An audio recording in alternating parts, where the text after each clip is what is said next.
The following is a fan-based review and is owned by Toei Incorporated and Bandai. We claim no ownership to the material we are discussing and is based on pure opinion.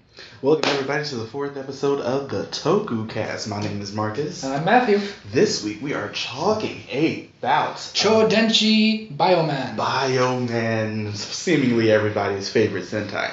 Now before we do get into this, I wasn't sure if you all had heard, Million-Fold Curiosity is now starting to sub Dynaman the first 9 episodes, so eventually whenever they end up finishing that, we will start to get towards that series. I started to watch it.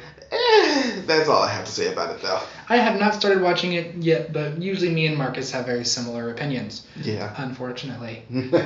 Alright, so getting into Bioman, this whole series is based in science, which is... Should we put that in quotation marks? Alien science.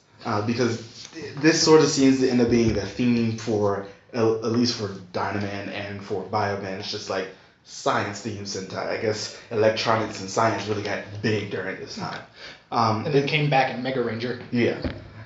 Which I saw a lot of similarities with this and Mega Ranger when I was watching Bioman. Which, yeah, I guess that makes sense. But, you know, just coming from this one, this is one of those few series that doesn't have Sentai in the title. True. This is, along with Jakka, Bioman, and Flashman, this is like the only 3 that don't have the word Sentai in the title. I just thought that's something that we should point out because they haven't done it since. And I guess they haven't done it because of branding purposes. Probably. He's like, you know, this is the name. Possibly Sentai. Possible confusion with is Bioman considered a part of the Sentai even though they weren't called Unlike Ninja Captor, which is a very, very different but similar show from the 1970s that aired between Jakka and Battle Fever that nobody can ever watch because it apparently doesn't exist. That was the first time that we ever actually had a brown ranger. It wasn't pretty. Alright, so actually getting into Bioman, we start out with the first episode in Kabuto Kenneth. That is the name of the Mecha Gigant. I will also point out something there, just getting into that a little bit later on. We start with the enigmatic giant robo arrives, or we first end up getting to meet Bio-Robo, who is apparently a sentient being this time around. Which is definitely an interesting plot point, I thought. To have not only the mech be sentient, but the mech literally fly down, kidnap the members of the Sentai and go, "You're Sentai now, you pilot me." Yeah. And we also end up getting to meet, besides the robot, basically we end up getting to meet Peebo. I very rarely like robotic side characters. I think my favorite will always end up being the one from Live Man. Yeah. Who looked like Chun-Li from Street Fighter. I liked Peebo only because of the nostalgic I felt with Alpha 5 growing up in Power Rangers. It just seemed like it was very connected, which I think was the point of Alpha 5 when they were adapting it. And I would like to say I enjoyed Peebo. Yes, I get why he would not be the greatest character. Every time he talked, your ears would bleed a little bit inside. A little bit. But I feel like by the end of the show, he kind of redeemed himself. A little bit. Yeah. I mean, we're not going to give him the most. No. But he served a purpose by the end of the show. Yeah, he did. Which is more than what some robot side characters can say. This is true. Now, of course, we end up starting out the show with a army or a battalion of air fighters, which this is something that is constant in the first 20 Sentai or so, where it's just like an air squadron ends up coming down and just ends up shooting the entire place up. We don't end up seeing it for a little bit after I say O Ranger, maybe Mega Ranger, and then we see it again in Zyuohger. But it's like every single time. Everything changed when the aliens invaded Earth again. That is not a lie. Just fix it. It's freaking Fire Nation. It's just so funny because it's one of those things that is constant. And I'm happy they did bring it back because, Zyuohger is a very back-to-basics sort of show. And we end up getting introduced to the Neo Empire Gear, who is led by Dr. Man. Best name ever. For the man. That was the greatest thing. I love that. For the stupidest reason. It's just one of those things that is just ridiculous and stupid. But every time they do it, you're like, I'm going to do it too. Yep. For the man. The Go Buster salute. Yeah. You just every time. And so this show starts off extremely violently because their what a shock. foot soldiers are mecha clones who basically take the place of anybody. They end up having masks or something on there, which they do end up taking from Sun Vulcan.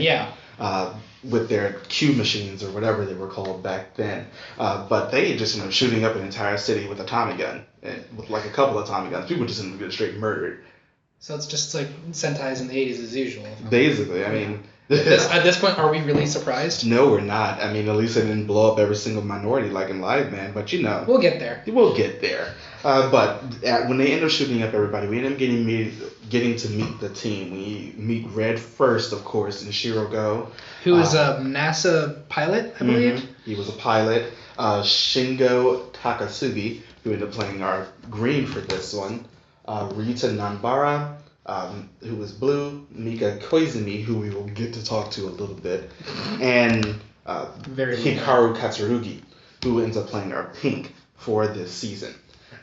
They end up all getting kidnapped because they end up holding these bioparticles that Kibo detected. Because their ancestors apparently got showered with them when the Biorobo first came to Earth. That was something I did not know how I felt about throughout pretty much the entire show.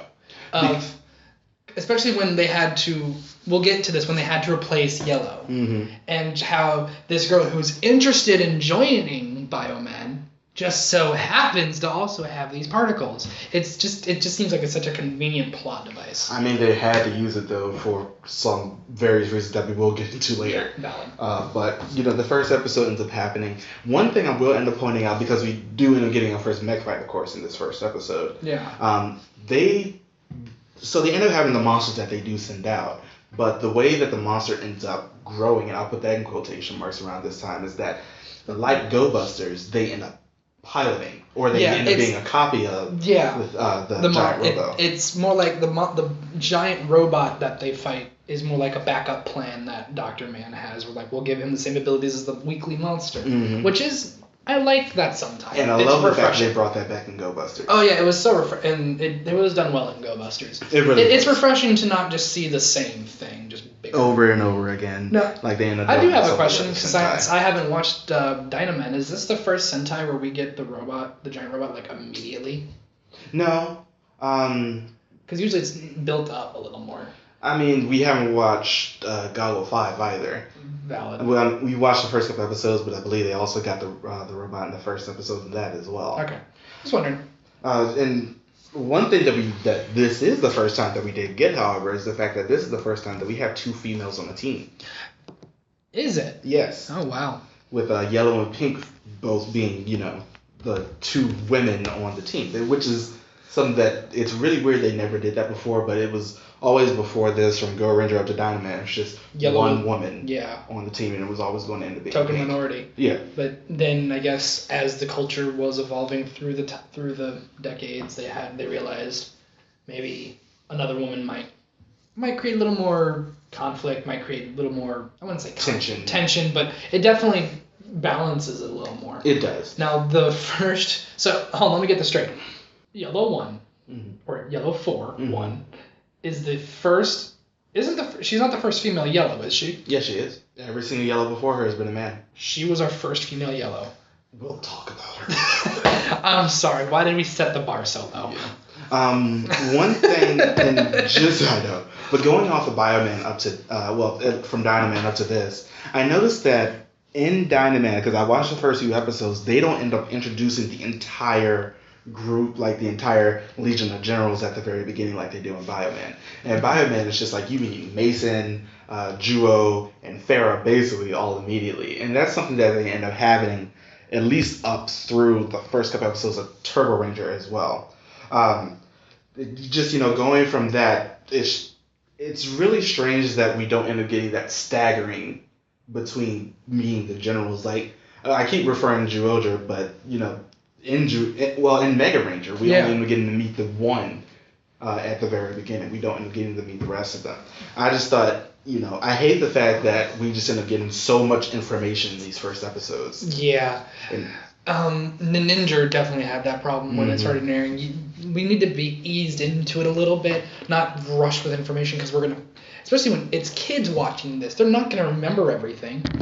So it definitely it doesn't need to be spoon fed, but it does need to be slowed down a little bit. Yeah. And they get that later on in later shows. My biggest problem with episode 1 was Yellow 4. They're kidnapped. They are then ambushed by the minions, and Peebo's just like, "You're now Sentai.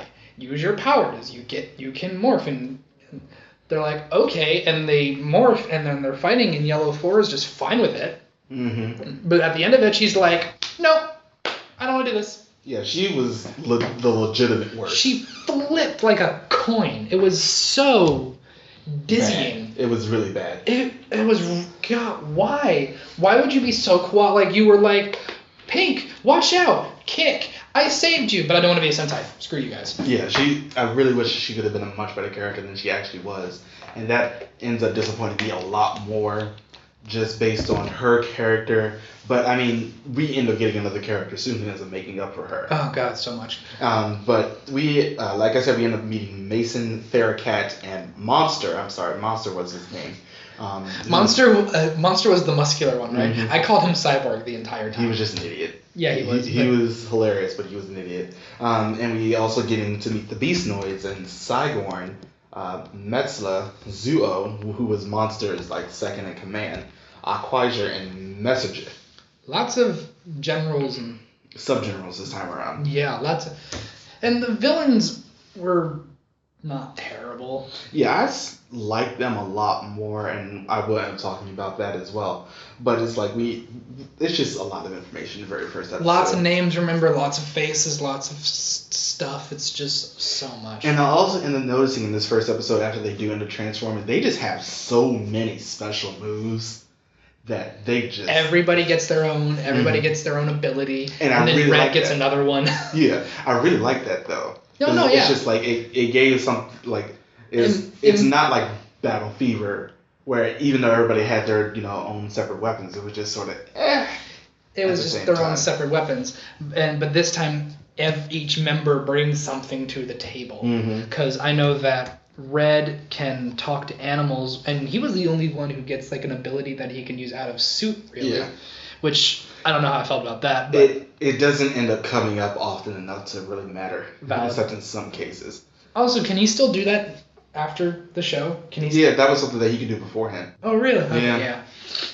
But and then they get moving on to the other episodes, we end up finding out that for some reason Theracat and Yellow 4-1 just hate each other. Basically, every single time that they end up being on screen together, they just fight each other like every single time. And it's really weird because they made... But cat fights. Oh, yeah. Well, that's true. Oh, God, the puns. But you had your pun last episode. It's my turn.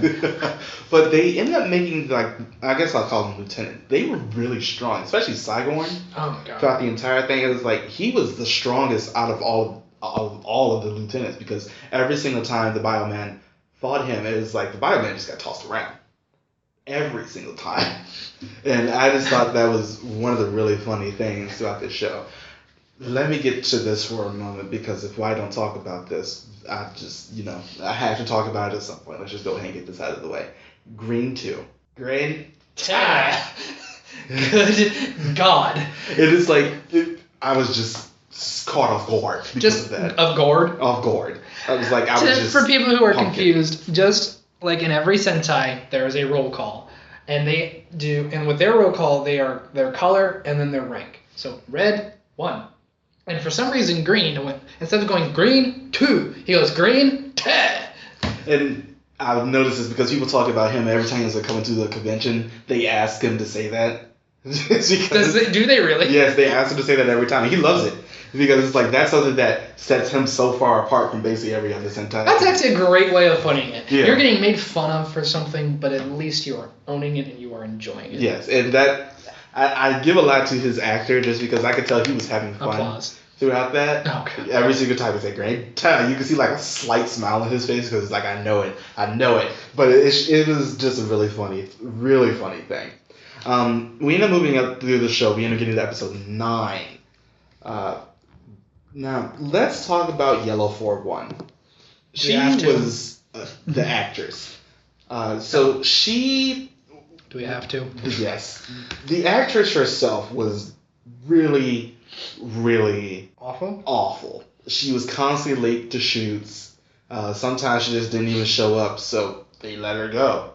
And in episode 10, she never actually ends up appearing because by this point they already fired her actress, but they had her in suit. And this is when also at the same time that we end up getting to meet the anti-bioparticle ray. Yes, that just looks like a Tommy gun with a paint job. Look, it worked. Because Yellow 4 was the only one, like, she was out doing a scouting thing. And I'll say this as well.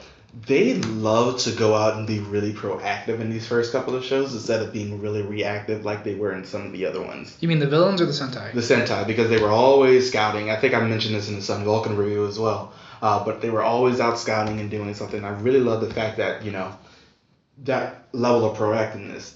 That instead of, a lot like SPD and, I guess in Deca Ranger as well. Just on both sides of Power Rangers and Sentai, they were always out doing something. I think that has something to do with the fact that these are professionals. It's not like with Power Rangers and some future Sentai where they are, they're kids or they're chefs or they're wanderers. You have a NASA scientist or racecraft, people who have legitimate professions and that are professional, and they take it as such. Mm-hmm. And just like it is with Battle Fever, and because when they're government agents or something like Sun Vulcan. Ranger, because they were military.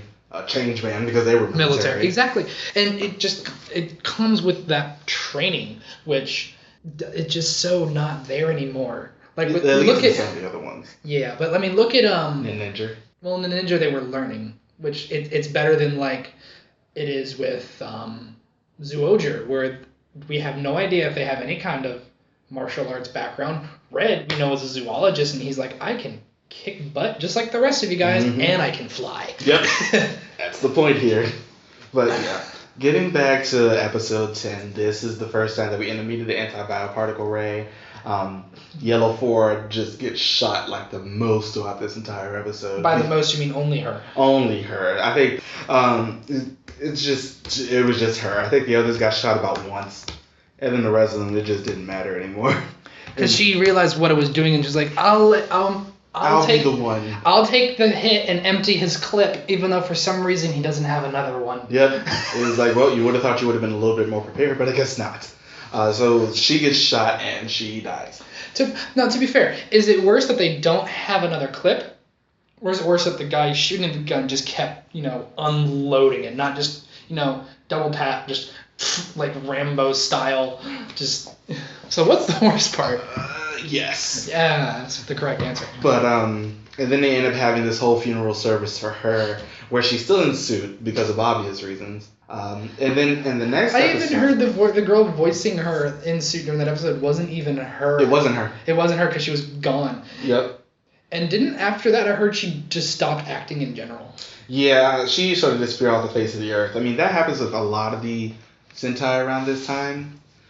Some of them just stop acting, or some just go on to do other things. Like Pink 5 just goes and opens a cafe, and she's fairly popular in Japan as well. People love to go to her cafe, just because she's known for being Pink 5, but her food is apparently really good as well. So I mean, if you end up having something that you can do afterwards, that's always great. Yeah. And just going on from that, in the very next episode, we end up getting to meet Jun Yabuki. She ends up appearing in episode 11. She is an Olympic archer, mm-hmm. and I can't remember, does she figure out who Bioman Yes. Bioman are, Mm-hmm. and goes to them and asks to join them, and they say no. Yep. Because it's too dangerous, and as far as they know, she doesn't have the bioparticles, so she really wouldn't be able to become a Bioman without them. And so she goes out and just, after when they start fighting the grunts in this episode, she comes out with her bow and arrow, and then she like just starts a Katniss. shooting. Yep, like a Katniss. And just starts shooting them all, straight down. And they were like, oh my god, you're so strong. It was like, oh my god, she has the bioparticles in her too. As you said, it was very, very... convenient. Yeah, but I mean, it was needed. They had to get another actress back to play that role, and she was great. I thought she was... Oh no, she was an absolutely fantastic character. I thought she was one of the best ones of this show. I also love how convenient it is that when she became Yellow 4, Then she got, was it the bio bow or the bio arrow? Mm-hmm. So she happens to have a bow and arrow weapon because she's an Olympic archer. But I can't remember, did they make it or did it just, it's a thing? I think it just sort of became. I think they made it, but it also sort of ended up becoming a thing as well because she's really the only other one besides, I believe, Red One who ends up getting their own personal weapon. It's just Yellow Forest for who uses the bio bow. Yeah. And I think I like that a lot more than I thought I would. I mean, later on we end up getting, like in Z Ranger where everybody ends up having their own weapon as well. But it's just, this is one of the first ones where it's just the female who ends up getting her own really special one that's separate from everybody else. And I thought that was a very good thing they did for her. It definitely shows accent to her skills. It does. So we end up moving up to episode 19 where we first meet Dr. Mountain's son, Prince. This is a robot he made, isn't it? Yeah. This is a robot that he made in shadow of his son because his son ended up running away. But we also do end up meeting his actual son in the episode as well. And Prince, first off, the look of Prince. Prince reminds me a lot of Transer from Jetman. That or like a 1980s teenage version of Enter. Blade Runner. Pretty much. But with the hair down one side, the highlighted tip, and I'm so emo. Just, it's a whole thing. It's a thing. And his character doesn't really end up going anywhere until much later on in the series because they end up blowing up the robot because it is a robot. Who cares? So they just end up, blowing up the robot. And he doesn't really end up, at least the actual son doesn't end up appearing again until much nearer to the end. I've just noticed this series is full of a lot of family members that people thought were dead or gone and are not. Yeah. Red One's dad, Dr. Man's son. Never really know what happened to Dr. Man's wife, or ex-wife. I think she died at some point. Because I know she never appears in the show except through photographs, I believe. Yeah. It doesn't really end up doing much there. But, they end up blowing up the robot there as well. Now, let's move on to episode 31. Because this is the episode where a lot of things end up changing. Let's actually go back a little bit. Episode 28, this is the first episode where we had a mecha clone who was different from the rest of them. And he sort of ends up setting up a lot for the other robots in the series. Because unlike the rest of the mecha clones, he ends up having a personality and he wants to be a person through some malfunction in his circuitry. Mm-hmm. He wants to be a person. Unfortunately, he ends up dying at the end of the episode. He was, I think it was between Yellow and Pink that he just, really bonded with them more than anybody else. Unfortunately, they just end up blowing up. He just ends up blowing up at the end of the episode. But it sets up that entire episode ends up setting up a lot more for, some of the other things that end up happening at the end of the series with that female robot. Yeah. And I only end up mentioning this episode because he was sort of an important character only because he was there for that one episode. But he was very strong. It brought this idea into the Bioman's heads that these machines are capable of emotion, are capable of free will, and are capable of hopefully getting away from Dr. Man and his crazy plan. So it puts this thought in their heads, which is then apparent kind of throughout the rest of the series, especially after Red's dad comes back. And what was it called? The conscience circuit. The conscience circuit. Sorry. It was sort of a weak name, but it got by what it was supposed to do. Yeah, and actually up to this part of the series, Mason has always really not trusted Dr. Man, even though Dr. Man created him, because he was like, Dr. Man sort of portrays himself as a robot, but he's not a robot, and Mason was like, you're not a robot, you're not one of us, how dare you try to do all of this and say that you're a robot. And Dr. Man in episode 31, a lot happens in episode 31. This is when the shift in the series ends up coming on. Because we get introduced to a lot. Dr. Man ends up coming back. He ends up remaking himself as a full-on, I guess, I'll say cyborg, not a robot. Android. Two of the generals and, the lieutenants end up dying, Aquasia and Messenger. And we also end up meeting a really big enemy who is sort of still prevalent to this day, Silva. Run away fast. Biohunter Silva. He reminds me, and I guess they sort of did this one on purpose, in Shadow Moon from Black RX. He was sort of just that villain that stood out the most. Mm-hmm. And he was trying to find the robot that apparently had crashed landed there before he got there. Every single time he appears, it's in a gigantic silver star, and I love that. And he had a mission, and that was just destroy all the bioparticles that are left in the universe. He's a biohunter. That was the whole reason that the bioplanet ended up being destroyed, because all the biohunters just ended up destroying them. Now, to be fair, he was a robot, so he was playing that way, but it's just, he's such a strong, notable character. I mean, even though he's a robot, he has a lot of charisma. So every single time he came into the screen, Silva. And that was just like, that's where all of your attention was. Seriously. And it's like every single time that he came on, the first time that he ends up appearing, he ends up shooting the Biomen with the anti-bioparticle ray, and by this point they're strong enough to withstand it. I guess evolution happens over a period of time, but I mean, that was sort of convenient as well. That was convenient. They still didn't get beat the hell out of, though. Yeah, but it's just... It seems more like a plot hole that is just unexplained. It really does.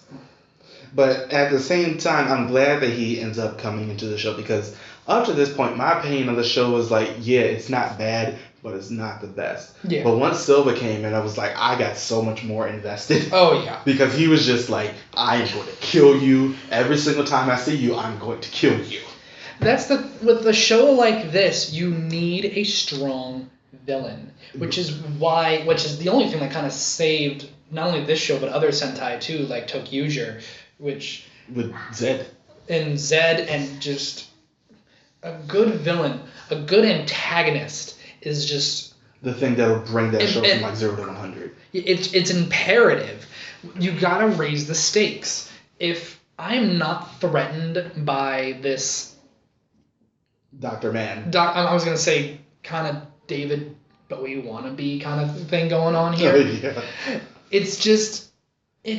I'm not quaking in my boots. I'm not running away. Yeah. Especially since you're 3 times my age and I feel like I could push you over with a pinky. Yeah, I felt like... But then Silva comes in, I'm in the corner, cowering, and hoping to God I don't have any bioparticles. Because he will find you, and he will kill you. He is a Terminator. Yeah, he basically is a bio Terminator. And you're right. I felt like that was a lot of the problem that I had with Dr. Man as well, and Bioman in general. Dr. Man was just sort of a character that was just sort of there. And I get this is sort of the problem with a lot of the early Sentai villains, because they don't end up going out and doing anything themselves. Yeah. They end up doling out all those responsibilities over to the minions and the generals and literally anybody and anything else. Basically, yeah. And it works in some series, like Live Man, for example, because everything was really personal with Live Man. Mm-hmm. But it's just like in this one, it's just in episode 31, he ends up, upgrading himself, but he ends up killing off these other two because they're no longer. Not to mention, what is his motive for wanting to take over the world other than I want everybody to know I'm the most brilliant mind in the generation? It's just so arrogant. It's not even a good reason. It's not a good reason. It's not a clear and concise reason to want to do. I don't even know how to put it. How just boring it is. It's a weak motive. It is, and that was a lot of the issue I had with. That's like saying it's like when you're the nerd in high school and the bully picks on you and you decide to blow up the school. I mean, yes, bad reference, but you get my thought process. You're taking out your anger on everything instead of the one thing that's bothering you. I feel like someone was abused as a child. A little bit, probably. But yeah, he ends up offering after the others. Yeah, maybe it was his wife. We don't know. But domestic violence goes both ways. Yep. On the other half of this is getting taken down so fast. Yep, I blame you. In this episode, he ends up offering a lot of upgrades to the people who are still left over. All the generals get new weapons and ways to, blow things up. And the rest of them just end up getting new upgrades as well. And new weapons, and like the same way that the generals do, they do as well. It's just, I think that worked a little bit more than what we had at the time. And just going from this to like some of the other ones, the fact that we end up getting this gigantic overhaul in the middle of the series reminds me a lot of Hibiki. but in a much better way. Yes, let's put that out there. In a much better, not soul-crushing way. Yeah, because that latter half of Hibiki was just, I think I died halfway through and my soul just kept watching. I wouldn't say latter half, but latter. It was latter half. The third act. That last part just felt so much longer. We'll get to Hibiki. So 35 and 36, episodes 35 and 36. This is when we first get our, prototype of a Six Ranger in the Magnat Warrior. Right. He legitimately was our first prototype. Technically, I guess you could sort of count the one from Dynaman as well, but this one is just a legitimate first draft of a prototype that we end up seeing in Masked Man and in Zyuranger. With, Masked Man had X1 Mask, and Zyuranger had Dragon Ranger, who ended up being the first actual six. Right. And I just like the fact that they were sort of toying with this for a few years. Just testing the waters. Yeah, to see how it would go. And I mean, more toys. So more toys. And that makes Bandai happy. That makes bank. So I mean, what can you do at that point? But he doesn't end up sticking around, unfortunately. We end up meeting his actual character more than we end up meeting him because he was sort of forced into becoming this Magnat Warrior. Yeah. His name was Shota Yamamori, and he just ends up being forced by Farah to end up wearing these bracelets that end up transforming him into the thing that ends up being Wonder Woman. Basically, that's exactly what he does. Wonder Woman. But he ends up being connected to a giant robot who was forcing him to do evil things at this point. Oh yeah. And I like the fact that a lot. And that's a reoccurring plot point I see in this series as well, where it's like the robot ends up being the one that's already there, but they can't find it.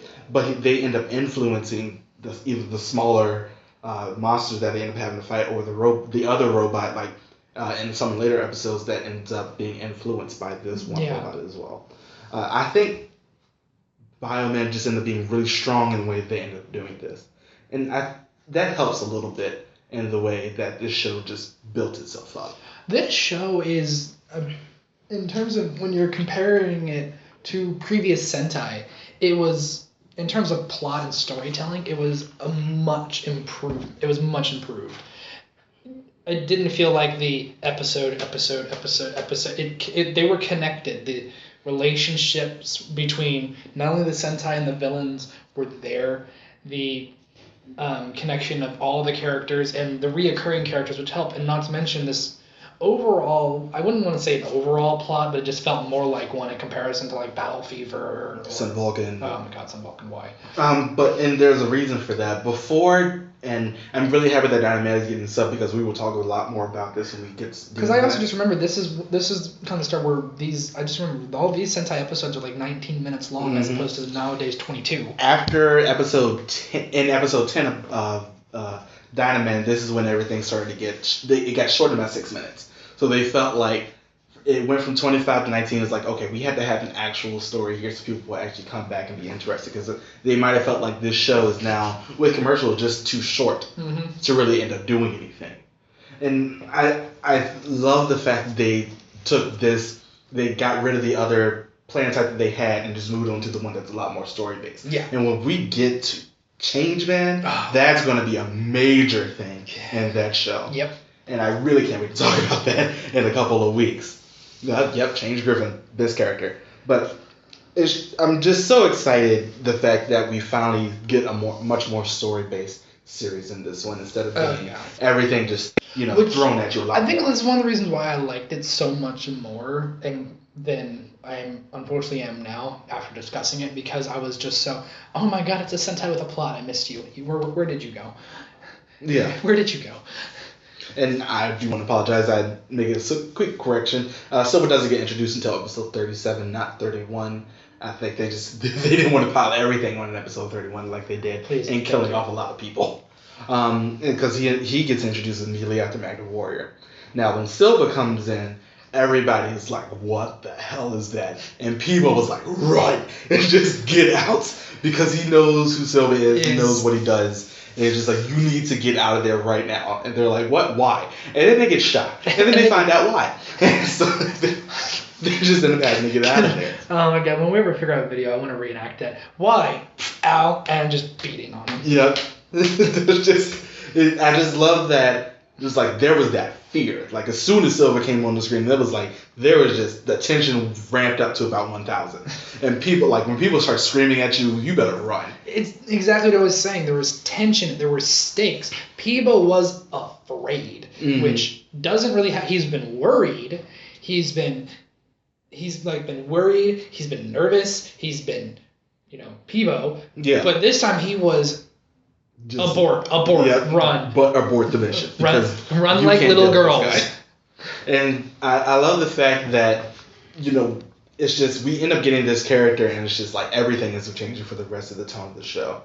I love that fact that there's just so much at one point. And that ends up helping the series as well. Now, he's looking for a robot named Balzion, who was apparently force landed on the plane and on the planet. Not on the plane. Snakes on the plane. Robots on the plane. Damn you. But he ends up he's under Earth somewhere, and they can't find him. And people knows about this robot and just like, okay, we have to find this guy at some point soon. And that the latter half of the show ends up being the entire cast of the show looking for this robot, including Dr. Man. Because they tried to force Silva to be on their team, on their side at some point. Silva was like, no. That was basically the entire. I love the fact that that was the moment that Silva just don't give a shit. He gonna kill somebody. And just moving on, a lot doesn't end up happening until a little bit later in the show, where we end up meeting a new robot type that ends up acting a lot more like a human. And there's this gigantic robot that is influencing this smaller female robot to just go around and start, just causing wanton destruction. Mm-hmm. And that was how, this robot ends up coming in, and the Biomen are like, where is this smaller one that ends up going along with it? That doesn't really end up happening that often. I love that fact. Yeah. It's just, that's something that's sort of stronger about this show. It's just, on some episodes, there's that sense of mystery. They had this whole one episode where June was running throughout, I think I was a school, and this gigantic face was chasing her the entire thing. Because it was just some random monster. I thought that was one of the funniest things I've ever seen. But it was also scary as hell. Because it's just June, just slowly walking down this hallway, and you turn around, there's just giant demon face coming at you. And then there's another part where she runs into a room and the gigantic demon face ends up busting through the wall. And I was like, okay, you can't be doing this in this show. I felt like that was legitimately scary at some points because it just wasn't expected. But getting back to this episode, it's just they end up finding out after finding the robot that this one lone female robot is piloting, or I guess more in communication with this giant robot. Mm-hmm. And she ends up getting injured at some point, and this is where the consciousness circuit ends up coming in. Right. Because this is after we meet Go's father, who he doesn't know is his father yet. Right. Who didn't he faked his death, and didn't he also turn himself into a robot and change his name? Or he did. Yeah. He ended up becoming this whole entire other character, Professor Shibata. And we end up seeing him in episode 43, 44, and the last 3 episodes as well. He wasn't a bad character, but I get the feeling because of the fact that this is my biggest problem with him. Oh, please do tell. Besides the facial hair. Well, yeah, that was terrible, and I'm glad he ripped that off. But the fact that Go was so torn up about this, but we didn't get that feeling throughout the rest of the show. No, we didn't. So when his father ends up coming in, I was just sitting there why do you care so much? I didn't get that feeling of urgency that some of these things would have implored, but it didn't happen, and that was sort of problematic on its own. I didn't like the fact that Go ended up caring so much about this character when we didn't end up getting a hint of that throughout the rest of the show. Yeah. And I wish that we did, if only to make, because when I was watching this, I was watching it as Grown Hispanics was putting it out, and it was sort of, they had a staggered release date for a little bit, and then they started releasing them constantly until the end of the show. But I think they ended up taking a break for a little bit. So I ended up going back and watching some of the early episodes to see if we end up really getting a hint of any of that feeling. We don't. It doesn't happen. And I was a little bit sad about that. But at the same time, with Professor Shibata, after they end up getting the female robot with him, we end up meeting Prince again. Yeah. Dr. Man's son. This time he's an actual human, and he's sort of a character who I don't care about either. Is it because he's a child? No, it's just, he didn't really give enough stage presence. He always seemed, every single time that he came on the screen, to just yell at somebody. Mainly Dr. Man, usually. Well, I mean, yeah, that was, perfectly fine, but I don't know, he felt like sort of a useless side character. Well, yeah, and especially just a last-minute addition, kind of like they forgot that plot line existed and they wanted to close it out before the end of the show. Mm-hmm. And when they closed it out at the end of the show, it was just kind of unsuccessful and awkward. And that doesn't really end up helping anything. Nope. It's just like they tried to wrap up a lot of plot lines near the end of the show, which they should have done earlier on. Oh yeah. And that ends up becoming much the final episode should be about the final confrontation. It should not be about "You're my dad." Don't know who you are. You're my dad. What did I just say? Yeah. That was the entire last part of the episode.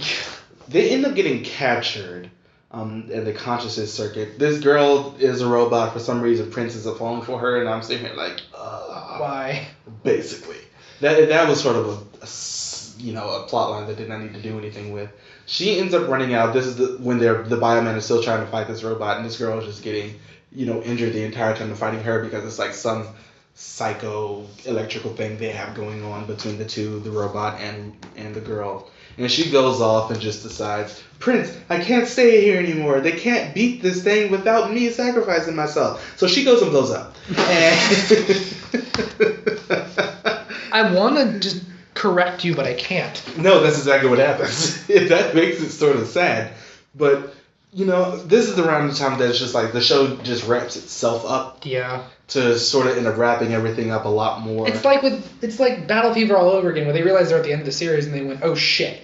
But at least they gave themselves a lot more time. Yes, instead of the last episode. Yeah. This is like the last 7 episodes. But the same difference is that they had a lot more to wrap up. They did. Than Battle Fever. Mm-hmm. So it was just like here he did shit writing on paper. Just. Oh no. That's basically exactly what happened at the end of the show. But it worked a lot better this time around because they had that big build up. They introduced this one-off character who ends up tying into everything else throughout the rest of the show. Yeah. And this is around the time that we end up starting to see the generals start dying. I will say this: the generals are constantly doing things, and I noticed that in a lot of these early Sentai. Yes. The generals are like almost constantly. It's not a monster that they're sending out because sometimes the generals are the ones who end up piloting the big robot. It's a plan of theirs that they end up using. Yeah, that is definitely a difference between classic and modern Sentai, where in modern Sentai, a general will come down and fight maybe every 10 to 15 episodes, but especially in Bioman, a general was with the monster almost every single time. And sometimes they legitimately never had that monster of the week. It was just the general and their lieutenant, like Cyborn. We'll talk about Cyborn a little bit more, because I love that character so much, just because of how much BS that he refused to put up with. Yeah. And that made him a great character. But we end up getting to the end of the series. As you said, they end up having the whole yelling match. We end up having this whole thing where it's just like, you're my dad. I don't know who you are. This is your wife and my mother. I don't know who she is. But you're my dad. I am Dr. Man. Blows up. Yeah. That's legitimately what happens. Yes. They don't injure him at all. No, he was injured. A little bit. Because he's piloting the giant robot at the end that's kicking the living crap out of Bioman's Biorobo. And then this is where Peebo kind of, redeems himself, where he becomes the power source of the robot, since it's kind of draining their bioparticles, and he puts himself in a very conveniently shaped hole in the wall and becomes the battery and is helpful. And they beat him, and he's injured. He's smoking, literally sitting smoking in his throne, about to set off a bio bomb to just blow up the earth. He's like, I'm done. I'm just going to blow everything up, like a child throwing a tantrum. And then the son pops up out of nowhere going, you're my dad. You're choosing to do this now? You're choosing to do this now. The Earth is literally exploding in less than 10 minutes, and you want to have some Maury show drama bullshit? It really, I hated the fact that it just felt, it took so much out of the scene that they were in. And that didn't help anything. Now, when we get to the end of the series, it's like 48, 49, and 50. This is when everything just starts to, people just start to die. Yep. And this is like one of those things I really hate that they sped up. Because it's like they killed Jewel and Monster in the same episode. They killed Farah in episode 49. They killed Mason and, they killed Farah and Messler in episode 49. They killed Mason and Saigon in 50. And Farah Cat is the only one who ends up making it to the very end. And when she appears, and when she shows up in episode 51 for her final fight, it's just like they walk into a room, the Bioman, and it was like an ambush or trap. They all get injured. Their suits are torn. You can see the circuitry. I love that. Which, yes, it was fantastic. If only it actually made a difference for the rest of the episode. Then she comes in and starts just walking through them, beating their ass. And then all of a sudden they get 2 good shots on her, and she goes, ah, blows up. I'm like, what? I was like, that was so underwhelming. What a cop-out. But it was funny. I laughed for a couple of minutes. I had to pause the episode. It was funny, but it shouldn't be. That's the problem. that ends up being a major problem. And that happens a lot with some of the earlier Sentai. It's like they just end up getting their tail beat, and they suddenly do one move.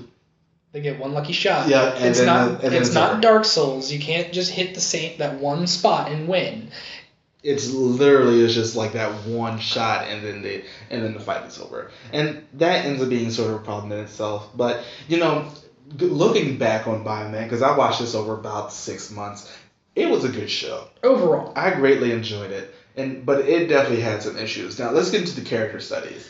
Before we get into the character studies, why don't we get into looks and concepts? I love the suits. I like the suits. I love the helmets. I'm never a big fan of helmets with lips. Okay, see, I don't mind helmets with lips, but I understand why that you don't like them. But I think they can work, especially since it really kind of, in my opinion, can kind of humanize the action when they're in suit. Just remember that it is a person. What I didn't like was the chest circuitry. And I was actually fine with that. It took some growing on me, but another thing I had a problem with was just like the random patterns on like the stripes down their arm, and then the random silver that's really nowhere else except their helmets. It's on their wrist cuffs. It's just one, and the random, not just the stripes down their arm, the arm bands and then the leg bands. It just seems like random accents in white. I see where you're coming from, but I think it was supposed to, like you said, on the chest, it's supposed to symbolize the fact that they're electronic circuit. Yeah. And I got that makes sense. A lot more. That makes sense, and that's what the stripes on the arms and legs are for. That makes sense. Yeah. So I really like these suits. Yeah, they're good. I'm not saying I hate them. It's just that I'm nitpicking, honestly. I love the belts. The belts are one of the best parts of the entire suit. Oh my god, the belts are great. And let's see. The robot was good. I like the robot. He was. I'm never a fan of when a robot is not the color of the part that they're actually in. I sort of subverted this when it came to Mega Ranger, because they had the Galaxy Mega that was just all one blue piece. Yeah. And then they all got their own separate robot that was their own color later on. But I was never a fan of I'm a much bigger fan of when each person has their own. Oh no, absolutely me too. And then they all combine to make it. It really symbolizes a team coming together. Mm-hmm. But I think, with where technology is at the time, and with more Bioman, because it's also just like Sun Vulcan, where it's just 2 ships. At least theirs makes sense. They had a tank and a jet, not a jet and 2 legs. I hated that so much about Silva. That was a bad. Oh my god, that was one of my least favorite parts about Sun Vulcan. Mm-hmm. But I like the mech. Not just the look is good too. It was also, as we said, sentient, so it could do some things on its own. I hate the fact kidnap that people. Yeah, at least its super move wasn't always the same thing. They had that one near the beginning of the show, and then they had like a charged up version of that it was like Super Mesa, wait to attack. And I like the fact that it wasn't the same thing like it was in Sun Vulcan, which is painful. I still miss the Battle Fever Robo, I'm not gonna lie. Battle Fever Robo was the best one that we've done so far. But it was just, we end up having that weird staggerization of how the robot ends up growing over time. And I'm happy that we're watching each one week per week so we can see that growth. Because we don't end up really getting anything, non-military based until Live Man. Yeah. Where each person has their own mech. And we really don't get any ones where each person has their own personalized Zord that, I'm going to say Zord because I've just been watching Power Rangers for 20 years, that combines into one robot into like Zero Ranger. Into Live Man. Really? Live Man? Mm-hmm. Okay. Legitimately, everybody gets one in that one. Alright. But it's just... I really need to watch Live Man. Yeah, I can't wait till we do. So we can talk about those episodes. But I really like the Bioman as a whole. It just... It like their costumes, the robot, the carrier mech, everything in it really working real together. pretty. Mm-hmm. And not so much a lot of the villain costumes, like Dr. Man's costume was... Mason's was fine. Farrah was fine. I didn't like Monster. I didn't like Monster. I didn't like the cat. Farrah Cat? Yeah, Farrah Cat was kind of mad. Just in a pink jumpsuit. And some, ears. Yeah, that's basically it. But get into the actual... Characters. Well, before we get to that, let's talk about just gear themselves. New Empire gear. All right. Mason was sort of a strong character that entire thing. I think it was between him and Farrah that were just like, these are the most scheming of the three. Yeah. Because Monster was an idiot. So, but it's just like Mason, literally just a Hulk of muscle and a Hulk of muscle and circuitry, and that's basically all that he was. Mason was just like, I don't trust you, Dr. Man. So we ended up having that whole side thing before episode 31. Farrah, I liked her because she was always in disguise at some point, just out there, being in disguise among the people and trying to get them to do stuff. My favorite, if you had to pick a favorite out of the 5 lieutenants, who would yours be? Probably Mason. I said lieutenants, not the generals. Oh, sorry. God. You had Saigon, Metzler, Zuo, Aquasia, and Messenger. Those last two who got destroyed in episode 31 because who cared? But probably Saigon, mainly because he was just around they were just around the longest, and you got to really It was him and Metzler. I think they were sort of tied for me because basically every single time the Biomen fought either one of them, they just kept getting constantly thrown around, especially when it came to Saigon. Yeah. Because Saigon had those 4 faces that could turn into, different things. The fire and the telekinesis one, which definitely just kept destroying them. Yeah. Every time that one happened. And I just thought, these are very good lieutenants for these because they were always there. They were always fighting the Biomen at some point. And it wasn't that they were always getting beaten. It was just, they had their moments. They were just like, nope, we were going to get destroyed. Have fun. But I like gear as a whole. It was just, if we break it down to the parts, I had problems with the leader. Yeah, the thing is that this villain organization had potential for the show, which I don't think was really utilized by the end of it. And I think I agree with you. The one thing holding them back was their leader. Yeah, who was just not as and they strong. sort of try to get around that by making him an actual robot, but it still didn't really work. And they weren't as memorable as, say, Jetman's villains. That's not fair. That is an unfair statement. I'll give you that. They weren't as memorable as, say, Magic Rangers villains, where they ended up having just so many, but they each had their own sex, and I really like that. Because they had the 12 Guardians and things like that. They were very strong personalities. And when those villains are on screen, they own it. Mm-hmm. Like the sniper villain in Magic Ranger, his episode. That was amazing. That was one of my favorites. Yes. And that's what a villain's supposed to do. Instill fear. Mm-hmm. If I'm not afraid, why would I care? And that really didn't help because Monster was an idiot. Monster was an idiot, and Dr. Man was a child throwing a tantrum. He really was. But getting to the actual characters, let's start from Red 1. I liked him. I liked him too. He ends up having a lot of the same thing as Battle Japan, where he's mostly just a leader. Yeah. But I mean, he wasn't bad. We're gonna get that through most of the Sentai in general, just until right about Live Man, where things end up becoming a lot more different with how they end up, basing on that show. And of course, when we get to Mask Man, I will have so many things to say about that Red. None of them good. None of it. Not a single thing. He wasn't bad. I just wish, as I said earlier, that we had, more time about him thinking about his father and things like that. Instead, we end up getting this sort of weird tone change later on when his father does actually show up. I'll put that in quotations. Green Tie. I really wish that he did more. Yeah. He wasn't a bad character, like, by any means. No, it just felt like he was just more, I'm just the driver, and I'm just Te. Yeah, but he was a good Te. We're going to say that for the rest of the episode. I hope y'all realize this if you're listening. Prepare yourselves. Blue 3. I don't remember anything about him.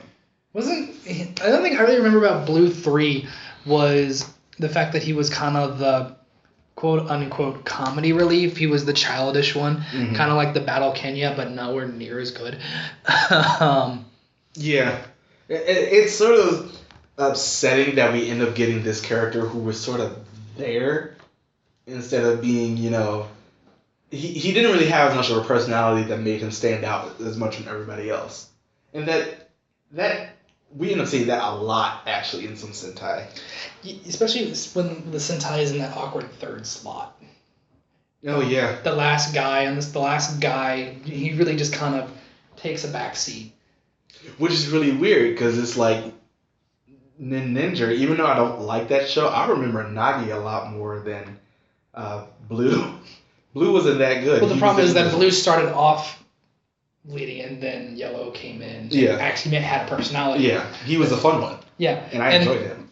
Yeah, that's the point of the fun one but when the fun one doesn't really have that much of a personality, you end up getting Vol Panther.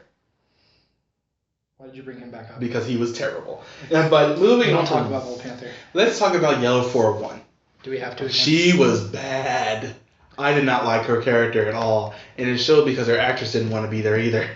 Yeah, like that just flabbergasts me that she just was that awful of a person. The actress, I mean. Yeah. Because when you're given a role in at this point a very successful show, I feel like she had this mindset of I got the role, I'm golden. Yeah. So she thought that she could do whatever she wanted to do, and then she got recast because her character ends up having this whole thing with Farrah Cat, but unfortunately that ends up getting dropped as soon as she dies. Yeah. Like, Farrah Cat doesn't move it on to Yellow 2. I'm sorry, Yellow 4-2. Yeah. But it's really a strange way of looking at it, just the way that her actress ends up coming in, her actress ends up leaving, and then we end up getting introduced to an entirely new character. And it's not the first death in Sentai that we've seen, and definitely won't be the last, but it definitely is the fastest. Yeah. This one happened so quickly. It was 10 episodes, 9, because she wasn't even in the 10th episode where she actually died in the show. Because it was just like she got replaced so soon. And it makes sense why. I mean... Makes you wonder how long did it take before they, snapped and just said, get the fuck out. Probably about 3 weeks. Yeah. Then of course, we end up getting Yellow 4-2, who we now refer to as Yellow 8. Yellow 8 was great. I loved her character. She was so much fun. Because, she became the fun character. Yeah. She became what Blue 3 wished she could have been. But it's like she was just... I think it also helped her case when she's such a polar opposite of her predecessor. Mm-hmm. She was younger, she was a lot more fun, and she just had so much charisma. Even when the episode wasn't focused on her, I somehow still ended up focusing on her. And that ends up saying a lot about what the character and who the character is. And that helped because, yes, a lot of her screen time ended up being shared with Pink 5, but it's like they worked off of each other so well. Yeah. That it's just like they had that team aspect. I mean, they had that... girl power. The legitimate girl power. Yeah. And I love those two together. And just Yellow 8. She just was... I loved her. I can't really end up saying a lot more about her because, it's such an older show, but it's just like, from what they gave her, they made a lot about her. Mm-hmm. And I love the costume that she would wear, like her clothes. She had that, what was it on her head? She had that band. Yeah. And that ended up becoming a plot point in one episode because they sort of ended up controlling her through her headband. Yeah. just the costume design with her character was also just really fun. And I liked her introduction. We end up seeing her, on that Olympic bow field where she's ended up having some issues where she doesn't really know what she wants to do from that point. Yeah. But it's just like, and then we get her meeting the Bioman and her and becoming just like, I want to do this to be able to help people. I don't want to do this for the fame and glory. I want to do this to be able to help people. That's one thing that was one of the other complaints I had about the final episode, is that it's just one of those episodes where it just sort of ends. Yeah, but it was better than like with Battle Fever, because you had Peebo flying off to the next planet that he has to save, and he's just thinking about all the friends that he's made, and completely glosses over Yellow 41 because who cares? Legitimately, they forgot about her. I thought that was one of the funniest things. Because he's just like, thank you, Bioman, go, and then shows a little montage of Red 1. Shingo shows a little montage of Green 2. Ryuta Blue shows a little montage of what we think was Blue 3. Yellow 4-2 shows a montage of her. Of just her. We don't know who Yellow 4-1 was. And then it just has them. Five. And then the 5 of them walking off to the sunset with a narration, and which I like the narration of the Earth was saved and they did not bother to put their names in the history books because it didn't matter. Because it wasn't about them. At the end. Then I'm like, but I'm just like one of those people who likes to know what they're doing. What they do after, because when it's like this, when you have such a defining moment in your life, what do you do after that? How do you deal with going back to just the monotonous, the mundane? Now we do get that in some cases. I'm saying this. I keep referring to Live Man for a reason, but I mean, Go Kaiser ends up bringing back a lot of characters, and we end up seeing what they're doing afterwards. Live Man especially, because we get that whole episode with the 2 Joes. I especially loved it in Jetman, when the final episode is the wedding, and yeah, because that episode technically takes place in Kaku Ranger, so we know what their lives are like throughout those entire couple of years. Yeah, that's what I'd like to see. I know that, because if it were me personally, after being so important and then no longer important anymore, would drive me nuts. Yeah, that would end up being a little bit insane. Like, I can understand PTSD happening after you run as a Sentai, which I don't think will ever happen in terms of in-show, but it would be an interesting plot point. I mean, they sort of deal with that in some cases, but not all. But it was still a really fun show. It was. Well, we have to talk about Pink 5. Oh, yes, we do. She was a great character. For that year, I felt like her character stood a lot more than some of the other Pink Sentai did. She was just like there. She was constant. And when the episodes focused on her, it's just like some of the episodes had to do with like a love story or some of the Sentai tropes. But she had that one episode where she had to prove where she got injured, like majorly injured. Mm-hmm. And she had to prove she was such a strong character. She was like, I can't let them go out there by themselves and possibly be overwhelmed because I'm not there to help them. And she was like, you know what? I'm going to go out there, bandage jump and everything, transform and beat whoever I have to down. That's another thing I did like about Bioman. It's one of the first Sentai's where we get an actual morphing sequence. Mm-hmm. That's true. Yeah. Everything else, it's either turn or done. But or it's just like we see the thing spin in onto them. Yeah, but now it's like a green screen and it's got all its... I liked the morphing sequence too. Oh yeah, it was good. With the electronics in the background and the basically being a nucleus of an atom. Oh yeah. I just thought that was just like one of those really smart choices that they made for this character, and I'm happy that they did it. We end up getting a lot from Bioman, just the amount of things that end up happening and the amount of influence that it ends up having on a lot of these future shows that end up coming after it. Yep. I mean, I understand that Dynaman was sort of, the predecessor for the story-based Sentai, mm-hmm. But it's like Bioman just kept working at it. I think that Changeman and Liveman really perfected it, but it's just like we end up getting that story-based one, and that really ends up helping the narrative move along. Oh yeah. It really works a lot more when you end up having a show where there's an actual story instead of here's an episode, here's another episode. Yeah. Here's one more episode. These 2 episodes are connected. Don't miss them. You can miss them. Here's the next episode after that. Yeah. And it helps a lot more just because I think Bioman, the reason why a lot of people really end up liking it is because of these characters and because of how the story ended up working. They see that as that base of a lot of the future Sentai that come after it.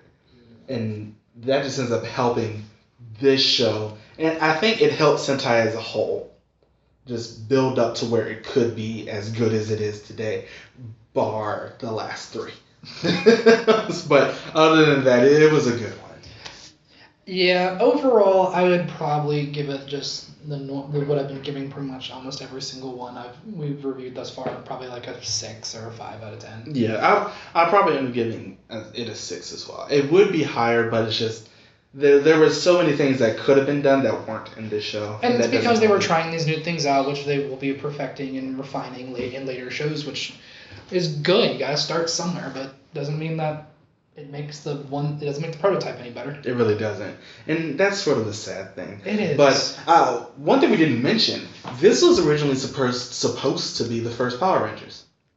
I thought that was supposed to be Jetman. Nope. No, that's right. Saban did try to make that as a Power Rangers too. Yep. Saban tried to make this as the first Power Rangers. I can't remember exactly what he was going to call it, but this was supposed to be the very first Power Rangers. It didn't go through, of course. And then he tried again later with Jetman. I'm a little bit upset that one didn't get done, because I would really love to see how they would have done the story. I'm upset that it didn't, but I'm also glad that it didn't, because then we would have a American version of Jetman, which would have nowhere near been as good. Yeah, it's sort of like how they did with Mighty Morphin and Z-Ranger. Watching Z-Rangers as a pretty good narrative, and then you end up getting what we got. Okay, that's completely you would have to compare it just to the first season of Mighty Morphin, but we'll get to that. Yeah, that's really oranges to apples of this case. And yeah. I can't wait. I mean, we have a couple of months before we get to Jetman, but I can't wait until we end up getting to talk about the more modern Sentai and how it just drastically different. Because I think when we get to that Heisei era after Live Man, even though Live Man sort of falls into that category as well, we just end up getting that much more different style of story and style of narrative, and how things really end up changing. We'll end up doing a lot more on these once we get to the 90s, after we unfortunately have to do Turbo Ranger and 5-Man, which I think we could skip because neither one of them have been fully subbed. Thank God. But it's like once we get to Jetman through like Time Ranger, and then what comes after Time Ranger? Garo Ranger through. It's like every 10 years we end up getting that style change. Yeah, which is good, because after about 10 or so Sentai, you need something different. Yeah, which is good to keep it refreshed, keep it new. In the 80s, from like 81 up through 80, I'll say 88. It's just we end up getting the narrative change, and this was much more the experimental phase of Sentai. Yeah. And then it's like once we get to about Jetman through about Time Ranger, that's like the drama phase of Sentai. Yeah. And then it's like after that, toys. But up to that point, it's just like I say the 90s as my favorite, but I really like the 80s for the things that it brought to the table and what it ends up doing, just where it wants to go. But any more final thoughts on Bioman as a whole? No, I would still recommend it though. Yeah, I still definitely end up recommending it. It was a very good show. I really enjoyed it. I had so much fun, and I just can't wait for more to be done with it. But in 2 weeks, we will be reviewing Kamen Rider Amazon. And Kamen Rider Amazons for the first couple episodes of that. Yeah, just to talk about our initial thoughts of it, because they are in tandem. We will also be having a guest on that episode for a Kamen Rider Amazon, a friend of ours from college who is also really into this, and he just wanted to give a try at being on the podcast with us. Yeah, and we had no reason to say no, so there will be a third voice that you hear. So tune in in 2 weeks. Like, subscribe, please follow us, and please let us know if there's anything that you would like us to do to add to the channel. Yep. We are currently trying to figure that out right now. We want to provide more content for you guys. So please let us know what you think would be good. And please tune in again on May 7th for Amazon and Amazons. Once again, this is the Tokucast signing off, episode 4. Bye-bye. Bye-bye.